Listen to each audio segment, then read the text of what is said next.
আজ 14 ফেব্রুয়ারি। তাই আমাদের চ্যানেলের প্রিয় ভাই বোনেরা, আপনাদের জন্য বিশেষ সতর্কতা অবলম্বে এই ভিডিওটি তৈরি করলাম। আশা করি ইনশাআল্লাহ শেষ পর্যন্ত দেখবেন। ইমাম ইবনুল কাইমা রাহমাতুল্লাহি আলাইহি বলেছেন, প্রেম করলে দুনিয়াতেই 3টি শাস্তি পাবেন। দেখুন, মানুষ হারাম সম্পর্কে জড়ায় মানসিক শান্তির জন্য, কিন্তু এই সম্পর্কে জড়ানোর পর সে শান্তির বদলে মানসিক শাস্তি পাওয়া শুরু করে। কথাটি মিলিয়ে দেখুন, বাস্তবতার সাথে হুবহু মিলে যাবে। যদি না মিলে তাহলে অবশ্যই কমেন্ট করে জানাবেন। তো চলুন জেনে নেওয়া যাক ইমাম ইবনুল কাইম রাহমাতুল্লাহি আলাইহি কি বলেছেন। সে বলেছেন, যে ভালোবাসা আল্লাহর জন্য হবে না তাতে 3টি শাস্তি অবশ্যই থাকবে।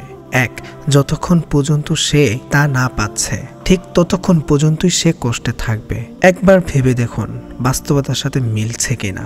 2, যখন তাকে পাবে তখনও সে কষ্টে থাকবে, তাও আবার কয়েক ধরনের, যেমন ধরুন তাকে হারানোর বা চলে যাওয়া এবং নষ্ট হওয়া কিংবা তার বিরুদ্ধে যাওয়া ইত্যাদি। 3 নাম্বারটা আরো ভয়াবহ, যেটা আপনাকে চমকে দেবে। তাই এটা জানার আগে ভিডিওটিতে একটি লাইক দিন এবং দিন প্রচারের উদ্দেশ্যে ভিডিওটি শেয়ার করে আপনার বন্ধুদের মাঝে ছড়িয়ে দিন।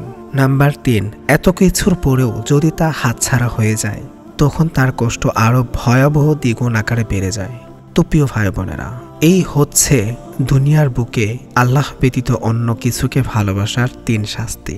যারা হারাম প্রেমে লিপ্ত ছিল তাদেরকে জিজ্ঞেস করে দেখবেন তারাই বলবে, হ্যাঁ, এই কষ্টগুলো পেয়েছি। আর দুনিয়াতেই যদি হারাম সম্পর্কের এমন শাস্তি কেউ পেয়ে থাকে তাহলে তার শেষ পরিণতি কি হয় তা জানেন? এমন শাস্তি ভোগের ফলে মানুষ নেশায় জড়ায় এবং আত্মহত্যাও করে থাকে। তাহলে এখন চিন্তা করে দেখুন, দুনিয়াতেই যদি এমন হয় তাহলে পরকালে কি শাস্তি হবে।